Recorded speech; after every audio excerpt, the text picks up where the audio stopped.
ოპოზიცია პასუხობს ირაკლი კობახიძის განცხადებას. ივანიშვილის პრემიერმა გუშინ პირდაპირ იერიში მიიტანა სალომე ზურაბიშვილზე და ოპოზიციონერ პოლიტიკოსებზე, რომლებიც 26 მაისს ალტერნატიულ შეკრებას ანონსებენ. პრემიერი ამბობს არალეგიტიმური, რომ ფეხი არავის უნდა დაუწდეს. სწორედ ამის საპასუხოდ თავდაპირველად ჯერ სალომე ზურაბიშვილმა უპასუხა ირაკლი კობახიძეს, რომელიც ამბობს, რომ მისი ფეხი არის მყარი. ახლა კი ოპოზიციონერი პოლიტიკოსები პასუხობენ და ამბობენ, რომ 26 მაისს ქართულ ოცნებას ელოდება დიდი მოულოდნელობა, რომელსაც ჯერჯერობით არ ამბობენ, თუმცა ივანიშვილის პრემიერი და ივანიშვილის გუნდი ამას 26 მაისს რამდენიმე საათით ადრე გაიგებენ. ოპოზიციონერმა პოლიტიკოსებმა დღეს მაგალითად არალეგიტიმურ პრემიერს ირაკლი კობახიძეს შეახსენეს, სად იყო თავად გასული წლის 26 მაისს. ყველას კარგად ახსოვს, რომ ირაკლი კობახიძე ამ დროს ერთ-ერთ აუზზე იმყოფებოდა და რუჩს იღებდა, ის ღონისძიებაზეც კი არ გავიდა. სწორედ ამიტომ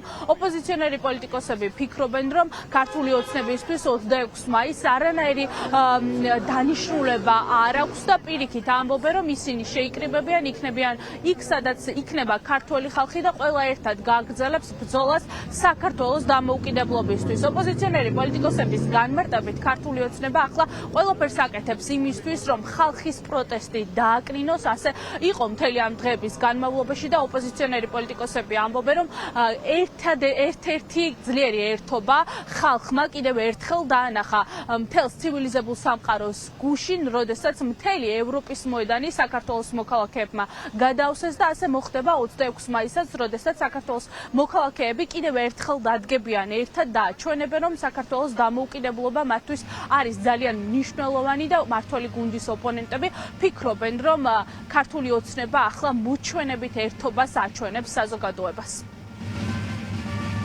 საქართველოს დამოუკიდებლობის აღდგენა, რომელსაც 26 მაისს აღნიშნავთ, არის თარიღი, რომლის მონაწილე და თანაზიარი ვერ იქნება ყველაზე ანტიეროვნული ხელისუფლება, რომელიც კი ყოლია, იმიტომ რომ ისინი ებრძვიან სწორედ ამ დღის და მრავალი თაობის მონაპოვარს, რაც არის საქართველოს დამოუკიდებლობა, სახელმწიფოებრიობა და სუვერენიტეტი. ირაკლი კობახიძეს, რომელსაც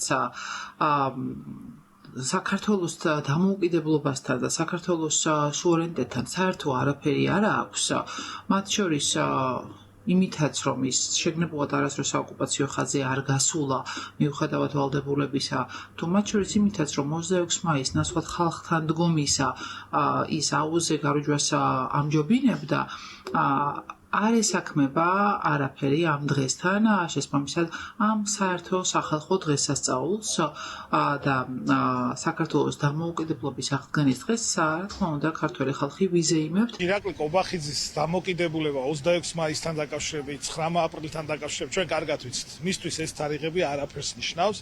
აქედან გამომდინარე, კობახიძის მუქარა ჩვენს მიმართ, ქართული საზოგადოების მიმართ, აი არანაირი გავლენა არ აქვს ჩვენზე. ის რაც 26 მაისს იქნება, ეს იქნება და ამაზე ორგანიზატორები ალბათ უშუალოდ და თვითონ იტყვიან, ჩვენ კოალიცია ცვლილებისთვის და პარტია ახალი შეუერთდება ყველა მიტინგს და ყველა მანიფესტაციას, ყველა ღონისძიებას, რომელიც იქნება ქართული და ჩვენი ქვეყნის ეროვნული იდენტობის და ჩვენი ქვეყნის ევროპული მომავლისთვის აუცილებელი. 26 მაისს ქართულ ოცნებას შეკრება და უკვე აქვს დაანონსებული. ამის საპასუხოდ ირაკლი კობახიძე ამბობს, რომ ალტერნატიული გეგმა, ალტერნატიული შეკრება არავინ არ უნდა დაანონსოს და ივანიშვილის პრემიერი ამბობს, რომ იქ სადაც იქნება საერთო ღონისძიებები, სწორედ იქ უნდა შეიკრიბოს ხალხი, თუმცა ოპოზიციას და სალომე ზურაბიშვილს აქვს ალტერნატიული გეგმა და ამბობენ, რომ კობახიძის გუნდს დიდ სიუპრიზს მოუწყობენ და ეს ყველაფერი 26 მაისს რამდენიმე საათით ადრე გახდება ცნობილი, იქამდე სანამ არალეგიტიმური ხელისუფლება ღონისძიებას და დიდ შეკრებას დაიწყებს. მადლობა მარიამ, ეს იყო მარიამ მაკასარაშვილი.